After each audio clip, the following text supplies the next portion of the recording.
The following is a sponsored program furnished by the Building Wisconsin Television Network.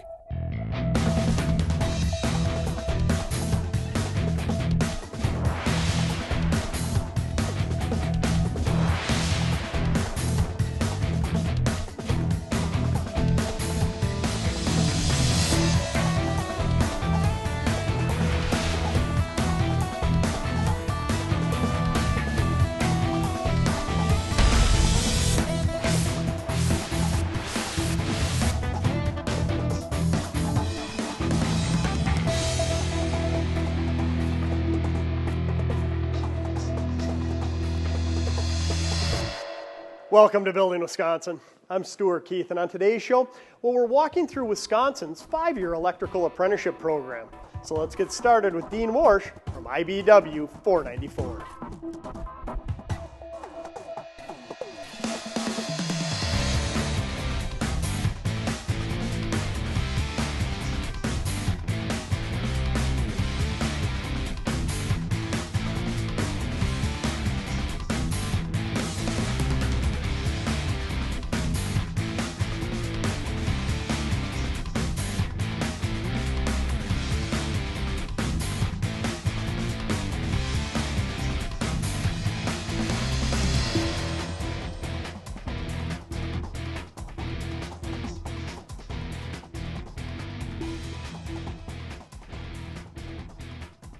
Well, Dean, you know, last time we were together, we were out at the Milwaukee Tools new headquarters. I bet they're just happy with the end result. They're loving their new facility out there. And you know, Milwaukee Tools, that's just one of your many partners in the trades, isn't it? It is. We have multiple partners between the contractors, supply houses. It's great. Well, you know, last show it was great seeing you guys in action, but what we wanted to do on today's show is delve into the apprenticeship opportunities that exist with the IBEW. Yeah, and we actually offer 3 different apprenticeships here at our training center. We have a low voltage, a residential, and a commercial.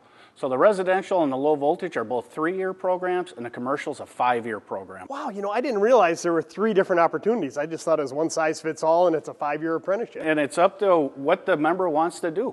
You know, whenever you talk about a career opportunity, first thing pops into mind, how much am I going to make? Let's get into the money. And we will do that. But before we get into that, can you briefly touch on what's entailed in an IBEW apprenticeship program here in Wisconsin? Sure. The 5-year commercial program consists of 1,100 school hours over the 5 years and 8,000 on-the-job training hours. Wow, so over 5 years, it really is like you're going to college. But the biggest difference between this and college is the apprentices are actually getting paid, aren't they? They are. They're getting paid every day, and when they're here for day school, they're getting paid their wage and benefits. And let's get right into that. How much are they getting paid? Let's say I go through the application process, I take any testing that's necessary, I get interviewed, I get hired, I start it. You're saying I'm getting paid right away, but how much? Sure. A brand new apprentice in the commercial will be starting at $15 an hour on the check. They'll have 3 pensions, full family medical. So total package about $32 an hour.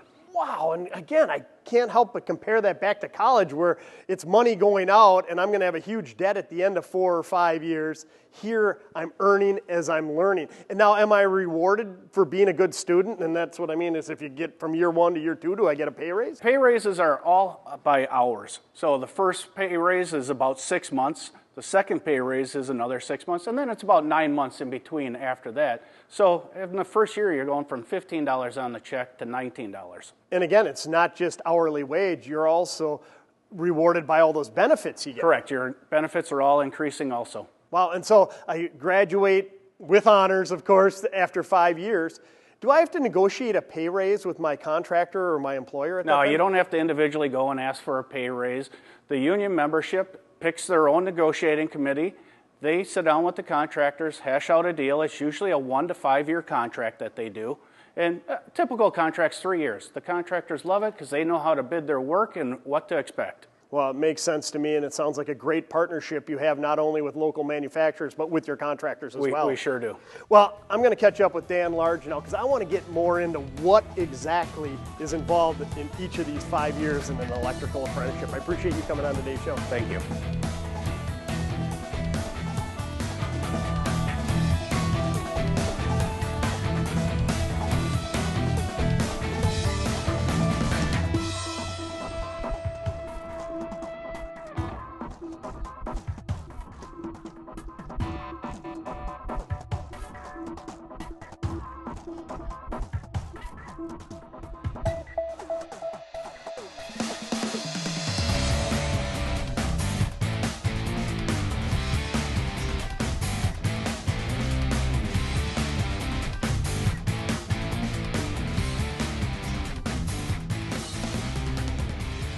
Dan, what a great learning environment. I love to see all these electrical displays. Yeah, this is one of our many classrooms that we have, set up so that we have the book learning and also the ability to have the hands-on behind us throughout the day. And as I look around here, I see a lot of jackets, backpacks. Is there a class going on? There is, and actually they're in one of our other labs doing some lab work, so we'll get to see them later. Okay, and I was just talking with Dean and learning about this rewarding career, great opportunity to become an electrical apprentice and eventually a full-fledged electrician.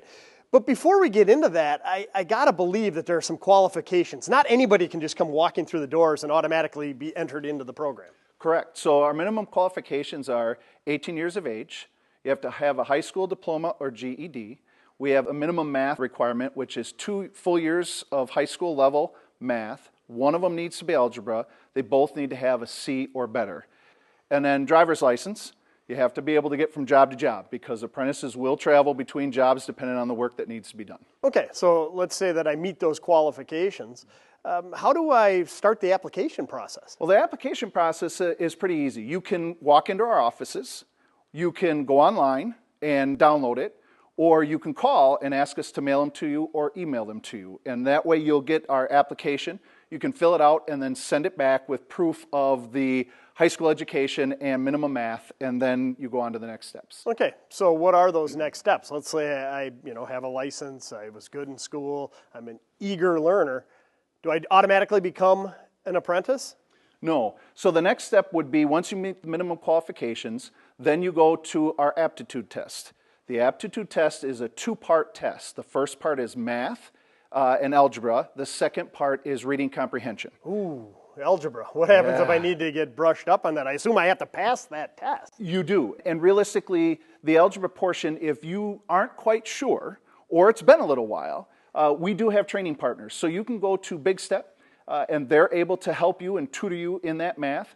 Or obviously MATC or somebody like that you could get into a math class if you really felt that you needed a little bit more than just tutoring. Okay, so I do have to pass the test. And then what's the next step? If I pass this test, I heard at one point you have to get interviewed actually. So if you pass the test, then you would go into an interview. The interview is set up where you have 3 people on each side being union and contractor, okay. And they're asking you questions. Now you don't have to have any prior experience of electricity. That's not the point of what we're trying to find out. What we're trying to find out is more situational. So one of the questions might be, what would you do if you were missing a part that you needed to finish a job? And what we're trying to find is the individual who can think on their feet. We're trying to find a person who is willing to work, wants to work, and isn't just going to be frozen by something like that, sure. Rather than trying to get that person who's, I know AC/DC theory area, I know all that type of stuff. Sure, we don't need that. Seems to me you're looking for someone who has a good work ethic but can think on their feet and can really function in the real world. Absolutely. Okay, so let's say that, I do this interview. Am I ranked or do they keep score of the interview? I mean, I'm going to come out of there. I'm sure I'm going to be pretty nervous saying, geez, I hope I did well on it. Is there a way I can find out? What happens is after the interview process, we would send you a letter telling you what your score was, and then you get put on our ranked list. And then from there, we would call you the minute we would have a job placement for you. Really, a job placement. So I actually get invited into the apprenticeship program and you're connecting me with a contractor? Absolutely. You're not going out and looking for a job. You're not interviewing any more than what you did for us here. We place you with a contractor and we find you that job, and then you go out and start working for that contractor before you even start going to school. I think about the opportunities in the trades and the electrical apprenticeship comparing to the other option of going to college, and people think, college is tough to get into. They have no clue how hard it is to actually get into the trades, but once you're in, as Dean alluded to, what a great rewarding career, and again, you're getting paid to learn. So my advice would be to, brush up on all your coursework, come in, do a great interview, and you're setting the stage for a long-lasting career. And we will help you along the way. So it's not like you're just trying to hunt and peck and figure this out. You can call our office, you can walk in and say, I need some help, I need to get signed up, and we will help you and point you in the right direction. Well, it's a great opportunity. Let's go learn more about what each year entails.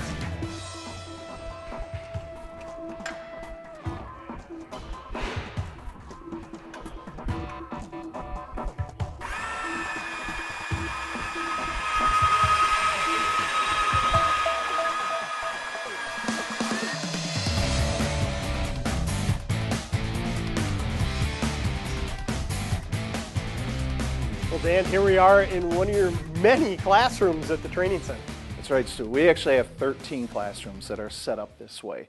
Again, the hands-on portion of this, there's time on the job for on-the-job training, and we just take it further here where we're able to really get down into the detail of this is why you do this way. And it's got to be a great learning environment for people who are out on the job and they come in and, just looking back and seeing the different fire alarm systems and stuff, that they can think about what they're seeing out on site and come and ask questions and see it in a somewhat real-world settings and learn the answers. You're right. In so many cases, these individuals will walk in here and they'll say, I didn't realize that you went this deep. I just thought I'd be sitting at a desk and listening to the teacher talk. Yeah, that's part of the program, but the other part is being able to get up and actually doing that hands-on. Okay, well, let's say that I've gone through the application process and I've been accepted into the apprenticeship program.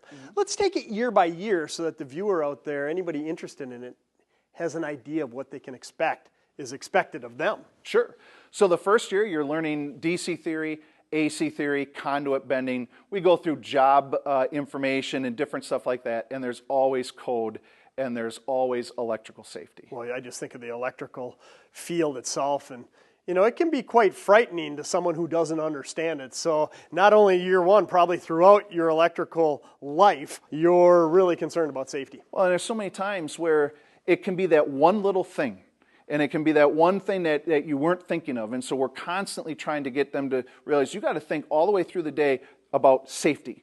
Is that circuit on? Is that circuit off? Is this way or that way? To make sure that you're being as safe as you can. So it sounds like there's quite a bit that you're learning with safety at the forefront in year one, along with the codes and everything else you mentioned. At the end of year one, do I need to take a test? I mean, how do you know if I'm learning it, gleaning all this knowledge and retaining it? So there's multiple tests through the year, but there is an end-of-year test.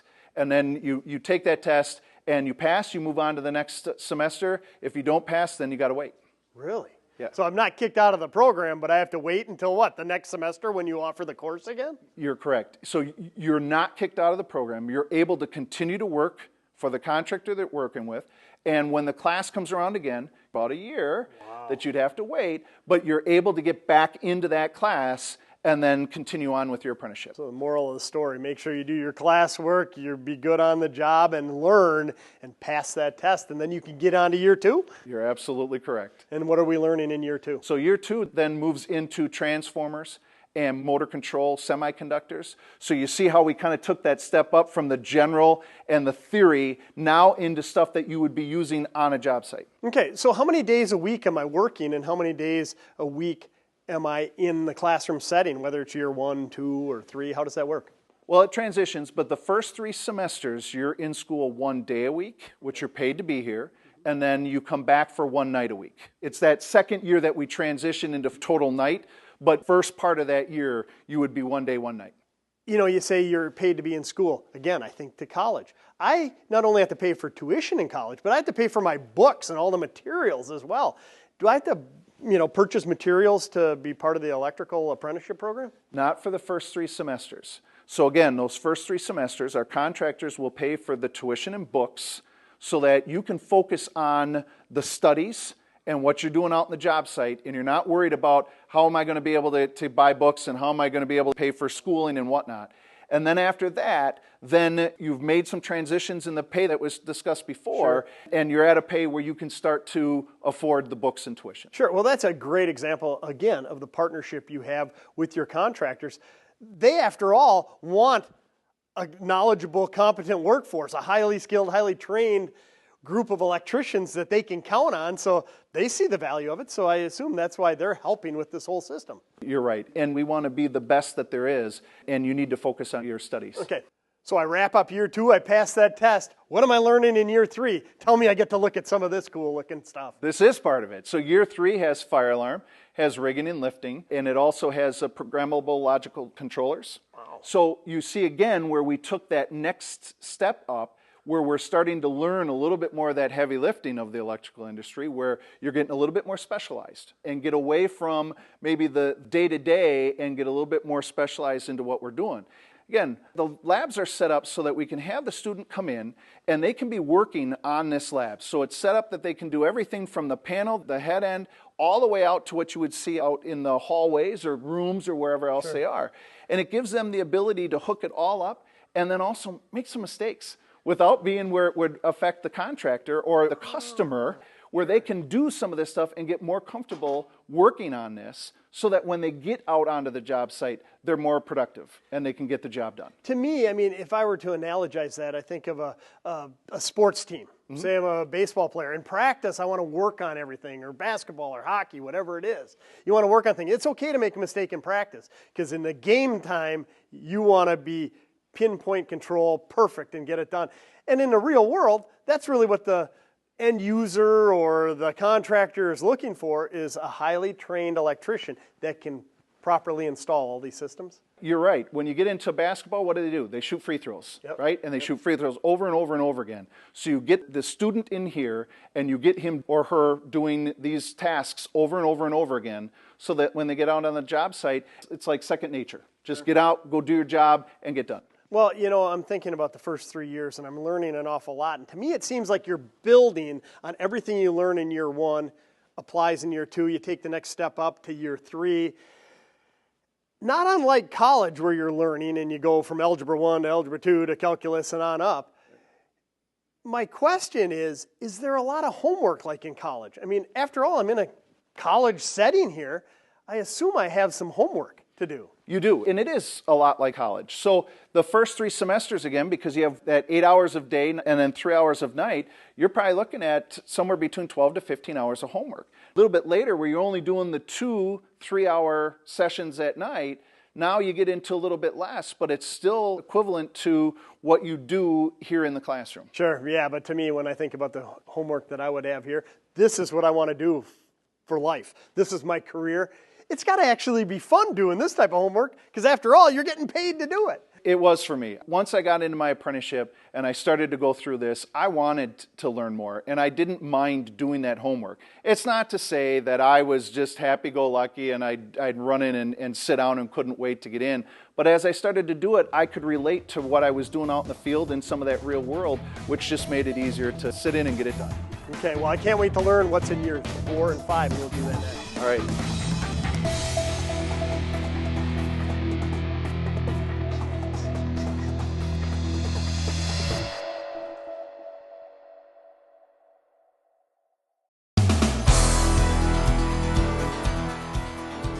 Would you like to make more money and have better benefits?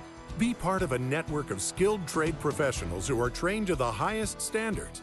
Have access to continuing education, high-paying jobs, and even career advancement? If it all sounds too good to be true, then stop by, call, or visit the IBEW 494 website to learn about the apprenticeship opportunities that await you. Working together with our NECA contractors, IBEW electricians start their apprenticeship with a decent pay wage, and over the next 5 years receive raises, trainings, and all the benefits of being a member of IBEW. So make your move today and join the 494 team of professionals who are proud to be building Wisconsin.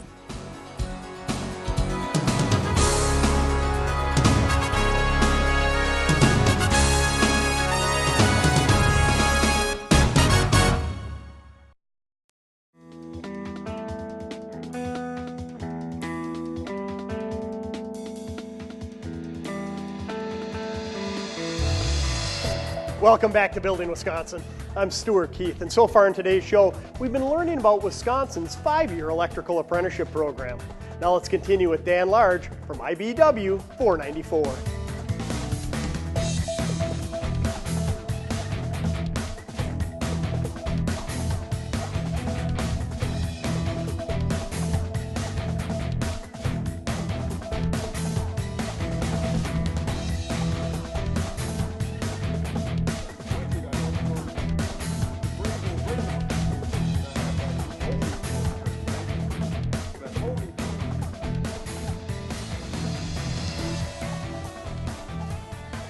Well, Dan, through those first 3 years of my electrical apprenticeship, I'm learning an awful lot, but a lot of that's, on-the-job training and day school. Right. But we're getting into year 4 and 5, and as I look around, there are a lot of students here this evening.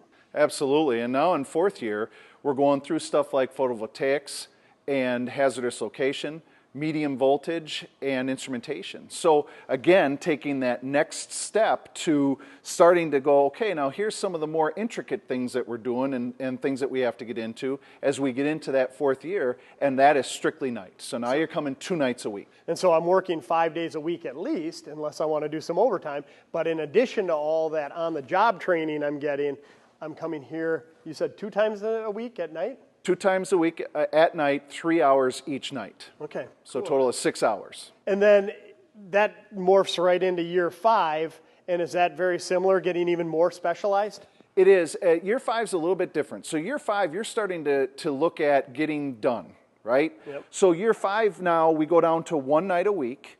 And during that time, the first semester is code. So you're going through your final code section.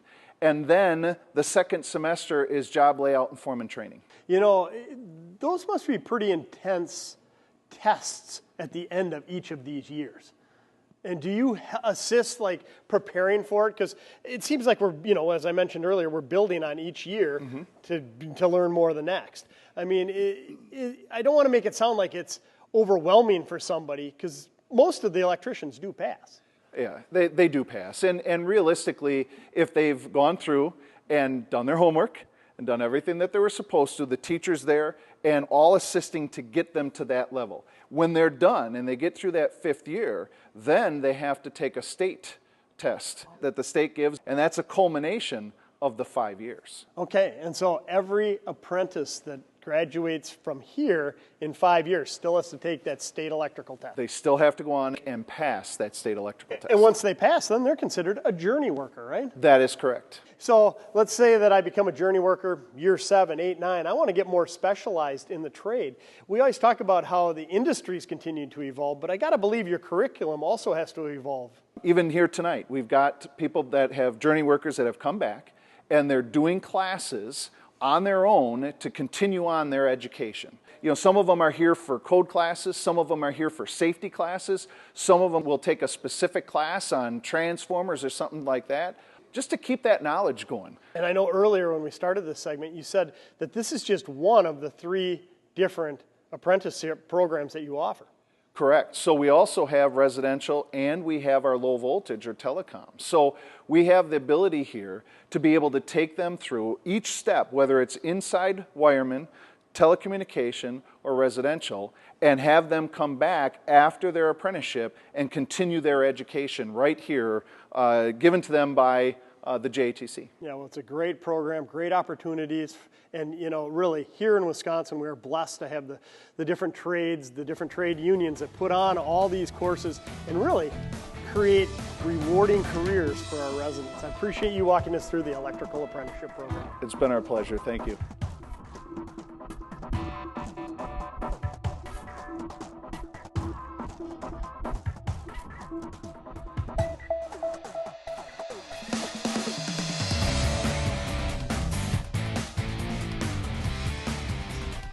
Well, Henry, I'm just excited as can be to have you on Building Wisconsin today, because when I heard your story, how you started out as an electrical apprentice here, Yep.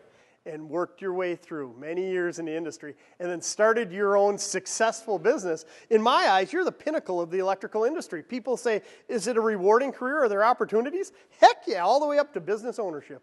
Thanks for the compliment. I appreciate that. I owe a lot to this trade. The apprenticeship was very good to me, and I'll tell anybody, it's worth the time. It's worth the effort. And never should anybody stray away from saying, well, nah, I don't think I want to do that. Because there are so many opportunities in this trade alone. There are so many different opportunities that you can take advantage of. Well, you know, it's great to hear, and as I understand it, business is booming. Mm-hmm. Yep, our summer is going to start in April this year. And there are so many opportunities. It's going to take a lot of people. And it's good to have a program like this that we can ask for additional workers if we need them to support what we have already. Sure. Now, when we talk about your company, Herd Electric, how long has that been in business, and how many electricians do you employ? 21 years, we have 30 electricians in the field. And so having a facility like this, a partnership with 494, does that allow you to bid on larger projects, and you can ramp up when you need to and come down if you need to? Yes, it does. Yes, it does. We've been involved in several large projects.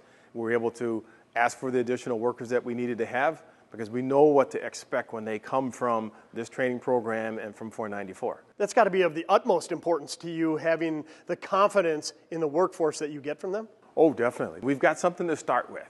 Because our job is to teach you what we need you to do in order to install that equipment for that particular project. So there's more learning once they become an employee of yours. A ton. And at this training facility, we do a lot of continuing education. They can learn all kinds of specific, special kind of tasks like high voltage splicing, fire alarm systems, low voltage communications, all kinds of different things. And so that makes them a better employee for us, and we can go and bid those jobs that we want to take care of for our customers. So it's fair to say that the industry continues to evolve. Oh, yes. And the training evolves along with it. Oh, yes, because we always tell them we'll teach you from flashlights to lightning. We can't do that in 5 years, but the majority of that training is going to come after they finish their apprenticeship. But they have something to start with. That's what we give them. That's our job.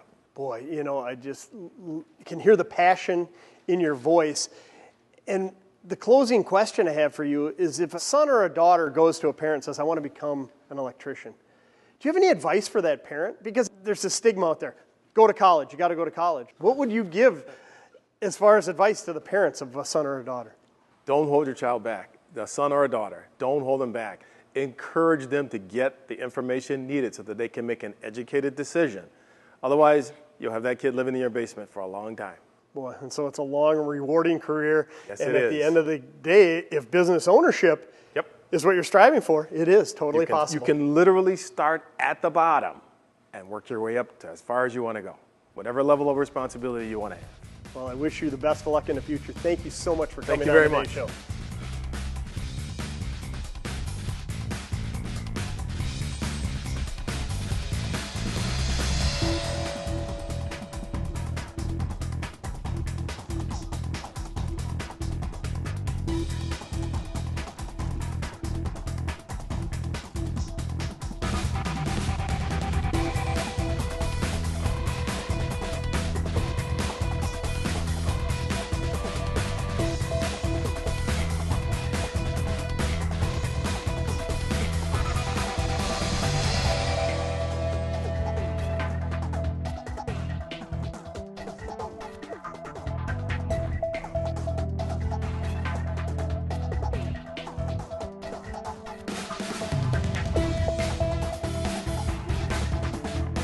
For more information on Building Wisconsin, follow us on Facebook and Twitter, and be sure to watch additional episodes on YouTube or at our website, buildingwisconsintv.com.